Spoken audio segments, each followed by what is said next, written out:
Os municípios paranaenses têm mais recursos para investir na educação pública de qualidade, graças a uma lei dele, um senador defensor do municipalismo, de uma reformulação do Pacto Federativo e do fortalecimento dos pequenos negócios e da agricultura familiar.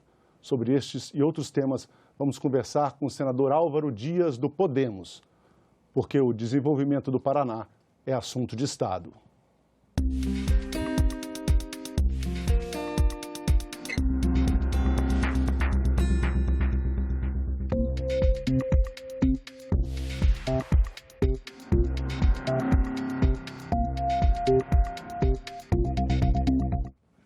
Senador Álvaro Dias, obrigado pela sua presença no nosso programa.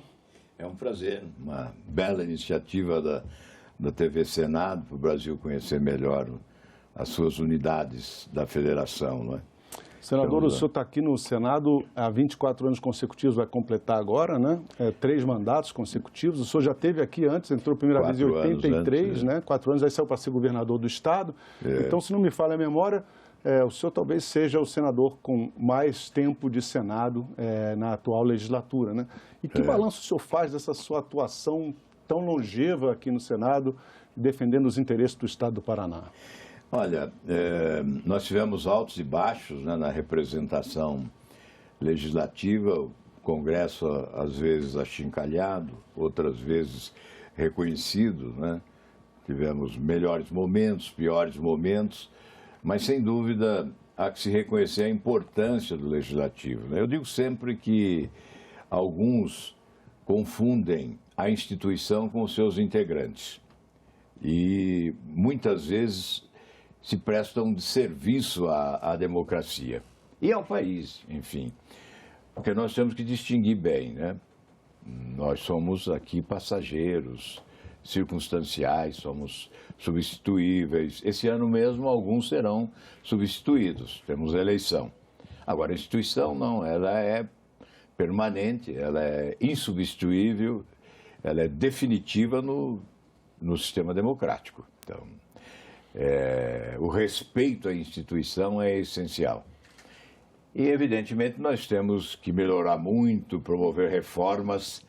São reformas, inclusive, que machucam muito o corporativismo, né? Eu sou defensor delas. A redução do número de senadores, a redução do número de deputados federais. Isso até nos isola em determinados momentos. Essa tese isola.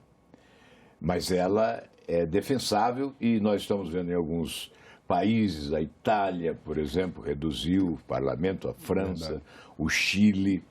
E nós temos que insistir, não é? Eu repito sempre o Raul Seixas, e parceria com o Paulo Coelho, né? Tenha fé na vida, tenha fé em Deus e tente outra vez. Então, nós temos que ficar tentando. Eu estou tentando nessas legislaturas todas a que você se referiu. Em relação ao Paraná, não é? Na verdade, quando você defende o interesse nacional, se defende também o interesse do seu Estado, né? Eu tenho 2 projetos que certamente na linha do municipalismo, né, são essenciais. Esse do salário educação, que foi aprovado já em 2004, se não me falha a memória. Isso. E tem produzido, em 2014, eu pedi à Confederação Nacional dos Municípios um levantamento e a Confederação me informou que aquele projeto já tinha resultado em cerca de 25 bilhões de reais a mais para os municípios brasileiros no ensino fundamental. Eu explico o que é o projeto, né? Antes, saiu dinheiro do Fundo Nacional de Desenvolvimento Educacional, FNDE, para o Estado. O Estado segurava no seu caixa 5, 6 meses, em época de inflação galopante, o dinheiro derretia, né? Derretia e depois era distribuído aleatoriamente, sem um critério definido. Aí nós fizemos uma alteração nesse sistema, o repasse vai diretamente para os municípios, portanto não há esse atraso de 5, 6 meses, né? E é proporcional ao número de alunos matriculados no ensino fundamental de cada município. Então, eu imagino que se foram 27 bilhões até 2014, a mais, né, porque o aumento foi de 120% em relação ao que recebiam antes os municípios, Se foram 25 bilhões até 2014, nós estamos em 2022, faça a conta aí que você vai chegar à conclusão que nós chegamos já perto aí de 80, 90, não sou tão bom matemático assim para fazer rapidamente essa conta, não é? Mas é muito Mas dinheiro certamente é uma soma de recursos incrível à disposição dos municípios para a educação, que é essencial. E o outro projeto foi da taxa da iluminação pública. Sim. Posso contar a história? Claro, por favor. O prefeito lá no interior do Paraná, no município de Centenário do Sul, que fica ali nas proximidades de Londrina, o Guirro, ele me liga e diz, olha, Álvaro, tenta aí aprovar a taxa de iluminação pública, tentaram na Câmara, houve rejeição, é uma emenda à Constituição. Tenta aí no Senado e tal. Aí eu disse, ele falou, olha, se não tiver a taxa de iluminação pública no cofre da prefeitura, é o único dinheiro que eu teria para investimento. Sem isso aí, eu vou ser um contador aqui, recebendo e pagando e nada fazendo, né? Então eu disse, olha, eu vou tentar, vamos ver. Apresentei uma emenda, conseguimos aprovar por unanimidade aqui no Senado, aí foi para a Câmara aprovou, a emenda foi promulgada. Então, em 2014, também, outra vez em 2014, né, que eu pedi esse levantamento ao Paulo Zukoski, que era presidente Sim. da Confederação Nacional dos Municípios, já tinham sido 27 bilhões nos cofres dos municípios brasileiros. Evidentemente, os do Paraná também, né? Mas o Guirro, infelizmente, ele faleceu e não se beneficiou dessa sua sugestão. Mas os municípios brasileiros se beneficiam. Então, hoje, certamente, de lá para cá, 100 bilhões de reais, no mínimo, nos cofres dos municípios brasileiros. É só olhar no orçamento de um município, Brasília, por exemplo, né? O orçamento de Brasília deve ser um valor significativo da taxa de iluminação pública. Com certeza. Então, certamente, isso tem sido fundamental para os municípios do Paraná também.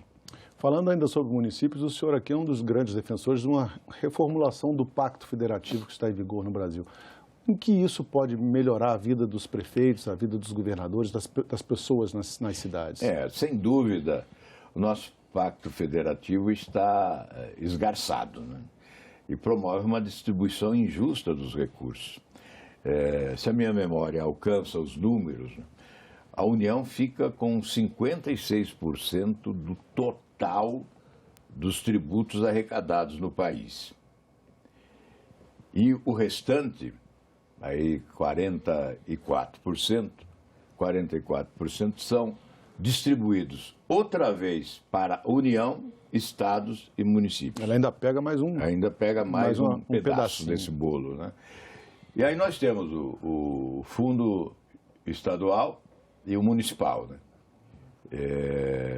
Esses recursos são repassados aos estados e municípios. Quando o governo concede um favor, um benefício, por exemplo, isenção fiscal, um incentivo fiscal, vamos lá, para a área do automobilismo, indústria automobilística, o governo concedeu, né, incentivo fiscal. Isso afeta os cofres municipais. Aí o governo da União está fazendo cortesia com o chapéu alheio. Eu vou dizer. Né? Porque vai retirar dinheiro do fundo dos municípios e do fundo do Estado. Não é? Eu tenho um projeto aqui, e acho que outros parlamentares devem ter também, que estabelece o seguinte: toda concessão feita pela União a setores da economia só podem ser conferidas, né, definidas, determinadas, né, consagradas, se houver compensação para as perdas dos municípios. Se o município perde alguma coisa com aquela concessão, o governo federal tem que repor, tem que compensar, né, uma política compensatória. Isso eu acho justo, eu acho correto. É por isso que essa reforma do sistema federativo é essencial. A reforma do sistema federativo deve vir simultaneamente à reforma tributária, claro. Porque a reforma tributária deve se dar não apenas para a arrecadação, mas também para a distribuição dos recursos. Senador Álvaro, o senhor também é um grande defensor aqui da economia paranaense, que é um estado de pequenos negócios, pequenos produtores rurais, pequenos empreendedores. É um estado que tem uma economia, uma agroindústria, por exemplo, muito forte, toda centrada na agricultura familiar. E o senhor apresentou recentemente um projeto para socorrer esse setor diante das dificuldades surgidas aí com a crise econômica decorrente da pandemia da Covid-19. O que diz esse projeto que pode atender aí a pelo menos 300 mil agricultores no seu estado? Olha, algumas regiões, não só do Paraná, também do Rio Grande do Sul, Santa Catarina, São Paulo, tiveram um prejuízo muito grande na agricultura em razão da estiagem prolongada. Então, nós tivemos uma perda irreparável. E aqueles agricultores que já se encontram endividados, né, estão com dificuldade para saldar os seus compromissos. Então, o projeto vem na esteira dessa necessidade de alongamento de prazos, o projeto de securitização da dívida dos agricultores para um pagamento em 20 anos, né, com juros subsidiados, evidentemente, por intermédio dos bancos públicos, né, e, obviamente, também com fontes que possam ser indicadas pelo Banco Central. Esse projeto foi submetido, eu recebi a sugestão. Até vou citar o nome dele, é um consultor da área agrícola, o Celso Ricardo, que é de Bagé, no Rio Grande do Sul. Ele fez a sugestão e eu submeti aqui à consultoria técnica do Senado, que elaborou uma proposta tecnicamente correta e está à disposição do Senado. Eu tenho solicitado aí preferência para esse projeto, porque se retardarmos, certamente ele chegará também com um atraso. É fundamental para estimular a agricultura, não é, que tem que continuar produzindo. O Paraná é um estado privilegiado, tem cooperativas fantásticas, né? Eu sou um defensor, um cabo eleitoral das cooperativas, do sistema cooperativista, porque organiza especialmente a pequena propriedade rural e os seus negócios. Então, eu considero fundamental. O Paraná, sem dúvida nenhuma, é o que é hoje exatamente porque tem no cooperativismo uma alavancagem competente para o seu desenvolvimento. E, então, temos no Paraná também, já que estamos falando aí do nosso estado, né? Temos no Paraná, tivemos no Paraná o chamado Programa Paraná Rural, que foi idealizado durante o meu governo, que é um programa que compatibiliza a preservação ambiental com a produção e a produtividade agrícola, 45 práticas agrícolas diferenciadas, né? Especialmente atendendo a agricultura familiar, o pequeno agricultor. Eu repito, eram 45 práticas agrícolas, desde a recuperação das matas ciliares, né, a preservação das nascentes, até aquele murundum, né, em curva de nível, que era exigência do tempo, porque a chuva carregava para os rios e para os lagos a fertilidade do solo, os detritos e tal. Então havia poluição dos rios, né?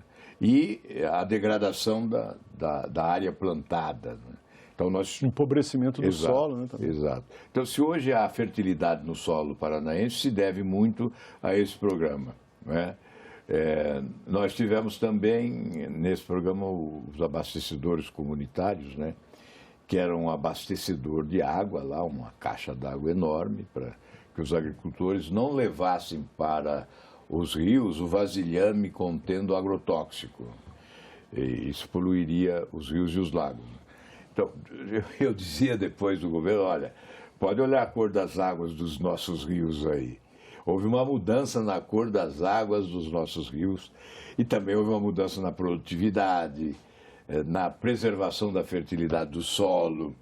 Eu dizia sempre, a terra é um patrimônio individual circunstancialmente, mas definitivamente é um patrimônio da humanidade que tem que ser preservado para ser repassado, rico e fértil, às gerações que nos sucederão, porque deste patrimônio, também como nós, arrancarão a sua sobrevivência. E mais, agora o mundo vai ter que produzir mais, né?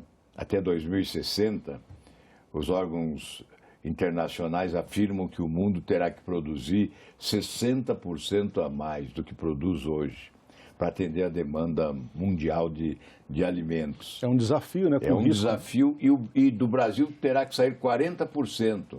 Então veja que patrimônio que nós temos, e eu que sou do Paraná tenho que, obviamente, dizer da importância do Paraná nesse processo, mas não só do Paraná, o Mato Grosso do Sul, Rio Grande do Sul, Goiás, são estados agrícolas, né, Santa Catarina, que produzem muito. Verdade. E nós temos que estimular a produção. Os governos têm que ter os seus olhos voltados para o campo, porque a força que vem do campo é fundamental para o desenvolvimento do nosso país. Ainda nesse tópico, senador, o senhor teve recentemente aprovado um projeto de lei aqui para retirar da lista de atividades poluidoras e prejudiciais ao meio ambiente a silvicultura, que é a ciência do cultivo, o uso racional das florestas, né? É um projeto muito importante para o meio ambiente, em especial para o Paraná, né, senador? Sem dúvida. Felizmente obtivemos unanimidade, não é? Não há fundamentalista da ecologia que possa entender ser uma atividade depredadora do meio ambiente. Ao contrário, ela produz benefícios ambientais. Plantar florestas é depredar o meio ambiente? Como se pode afirmar isso? E na nossa legislação estava a silvicultura como depredadora do meio ambiente, não é? E o nosso projeto retira do rol das atividades depredadoras do meio ambiente as florestas plantadas, né? Veja, recuperação de nascentes, né? Preservação de nascentes, aproveitamento de áreas degradadas, né? Que não são utilizadas para o plantio de produtos agrícolas, né? Para o Paraná isso é fundamental, é geração de emprego, de renda, de receita pública. É um estado grande produtor de celulose. Exato, né? Tem papel, celulose, indústria da madeira, né? Indústria moveleira, né? Muito forte. Indústria moveleira. Então, para várias atividades, né? Essas florestas plantadas. Certamente esse projeto vai facilitar, vai economizar, porque essa exigência da licença ambiental retardava as iniciativas, comprometia o empreendedorismo nessa área essencial para o desenvolvimento de alguns estados. Não é só o Paraná, é Santa Catarina, é a Bahia, né? São vários estados brasileiros que atuam fortemente nesta área do reflorestamento, né? Das florestas plantadas, que tem essa utilização econômica social, mas que produz benefícios ambientais irrecusáveis. Senador, vamos falar agora de um projeto seu que, na verdade, é uma proposta de emenda constitucional, né? E ela foi promulgada recentemente e ela tem um impacto enorme para que as pessoas tenham uma ideia. No Paraná, por exemplo, todos os anos, 35 mil brasileiros são diagnosticados com algum tipo de câncer. E essa sua emenda constitucional quebrou o monopólio estatal na produção de radioisótopos, que são, né, os remédios usados, os principais remédios para combater o câncer. Como essa decisão vai beneficiar o tratamento dessas pessoas? Porque foi importante quebrar esse monopólio. Foi um dia gratificante o dia da promulgação, quando o presidente Rodrigo Pacheco promulgou, transformando em lei, um projeto que vinha de longe, né? Ele tinha sido aprovado aqui no Senado por unanimidade em 2010. E foi para a Câmara e ficou na gaveta. Aí quando houve um apagão na produção de radioisótopos, lá em São Paulo, no IPEM e no IEM, no Rio de Janeiro, que são institutos mantidos com dinheiro público, são estatais, né? E tem esse monopólio na produção de radioisótopos, que é esse produto da medicina nuclear que é usado para diagnóstico, prevenção e combate das doenças. Na área de oncologia, de cardiologia, por exemplo, metástase óssea, o câncer de tireoide exige essencialmente o radiofármaco, né? É esse o medicamento. E quando houve esse apagão, e nesses últimos 10 anos nós tivemos 2 grandes apagões. Então um médico me falou, eu não sei avaliar quantas vidas nós perdemos.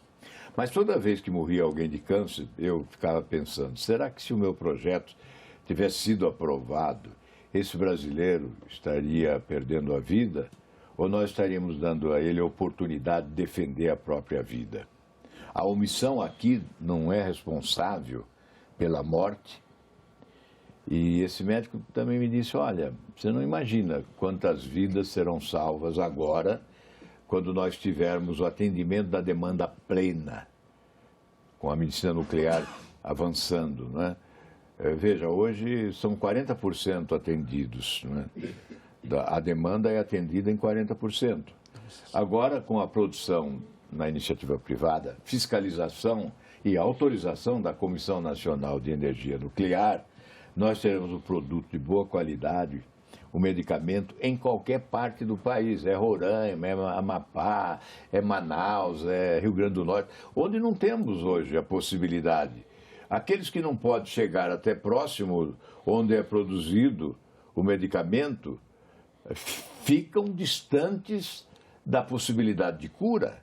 Quer dizer, nós estamos permitindo que as pessoas morram pela inação do Estado, pela incompetência do Estado, pela omissão dos agentes públicos. Então, este projeto realmente é transformado em lei agora para salvar vidas, e nós esperamos que isso ocorra. Eu vou dar um exemplo. As grandes redes hospitalares poderão produzir o medicamento, o radioisótopo, acho que se chama reator, para produção própria, ou se quiserem também poderão fazer parceria com algum empreendimento privado produtor desse medicamento. Nós aqui em Brasília, eu soube, já há reuniões aí para uma associação, mesmo de grupos que competem na área da medicina nuclear, né, se associarem para uma produção local. São exemplo do Paraná, Instituto do Câncer de Londrina, que é uma instituição respeitada no Estado, né, que cuida dos doentes de câncer. Vai poder ter uma produção própria, se desejar, ou fazer uma parceria. Nós temos lá em Cascavel, no oeste do Paraná, o OPECAM, não é? E tem o Morama também.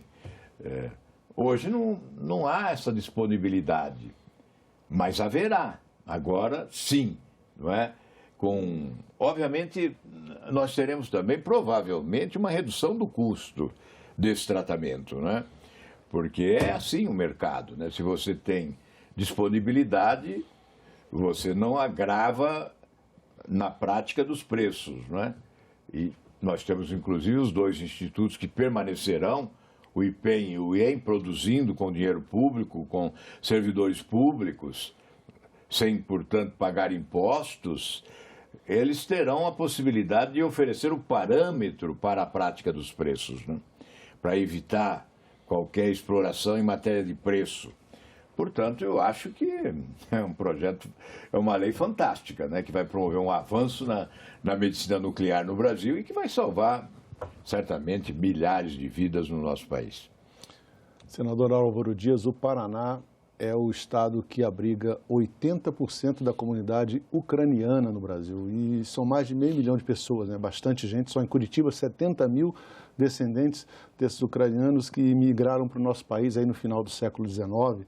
Né? O plenário do Senado aprovou agora em abril, inclusive, um projeto seu que garante o reconhecimento pelo Brasil do Holodomor. Explica para os nossos espectadores o que é isso e qual a importância nesse momento de guerra da Ucrânia com a Rússia para o Brasil. É um momento adequado para reviver esse momento dramático da população da Ucrânia. O Holodomor ocorreu em 1932, 1933. Trata-se da matança pela fome. Stalin era o ditador da União Soviética que invadiu a Ucrânia com violência, mortes e, evidentemente, confiscando a produção agrícola, impedindo, inclusive, que deixassem o território as pessoas que lá viviam, e elas, sem os alimentos necessários, foram levadas à morte. Uma tragédia. Alguns historiadores falam em 3,5 milhões de ucranianos, outros falam em mais de 7 milhões. E há até quem diga que chegaram a ser 14 milhões de ucranianos dizimados pela fome imposta por Stalin. E 45 nações estiveram em 2008, eu fui à Ucrânia em 2008 representar o Senado. O governo brasileiro não mandou representante. Uma questão ideológica. E o embaixador da Ucrânia no Brasil me convidou. Por eu ser do Paraná, por ter essa ligação com a comunidade ucraniana do meu estado e por lá vivem lá 80% dos ucranianos no Brasil. Então, lá no Paraná, são cerca de 600 mil ou mais, não é? 80% estão no Paraná. Então, eu fui à Ucrânia, fui a Kiev, e um dia de muito frio, de chuva, um mar de guarda-chuvas pretos, cobrindo as pessoas que choravam os seus antepassados, já que se comemorava ali o 75º aniversário do Holodomor e o 17º aniversário da independência política da Ucrânia. Eu estive lá, 45 nações representadas. O Brasil não estava representado oficialmente. Eu voltei e apresentei requerimentos sugerindo que o Brasil também reconhecesse como genocídio aquela matança. E nada aconteceu. E agora, como um grito de indignação diante da violência que se abate sobre a Ucrânia novamente, não é? Uma tragédia, uma perversidade, crianças, idosos, creches, hospitais, escolas, destruídos, né, pela insanidade que vem de Putin. Aí nós entendemos que era uma manifestação de solidariedade explícita reconhecermos como genocídio aquela tragédia do século passado, de 1932, 1933. E o Senado aprovou por unanimidade. Agora dependemos da Câmara para que se torne lei. Muitos países civilizados do mundo já reconheceram como genocídio. E falta o Brasil incluir-se nesta seleção de países civilizados que reconhecem como genocídio o Holodomor. Senador Álvaro Dias, muito obrigado pela sua presença no nosso programa. Eu que agradeço, foi uma honra participar e uma satisfação especial poder falar aí do meu estado, Paraná, né? Exatamente. Muito obrigado. Um abraço a todos aí. Obrigado. Eu agradeço também a você que nos acompanhou. Lembrando que essa entrevista já está disponível para você rever ou compartilhar no nosso site, senado.leg.br/TV, em nosso canal do YouTube ou em podcast, nas principais plataformas de áudio. Obrigado pela companhia e até o próximo Assunto de Estado.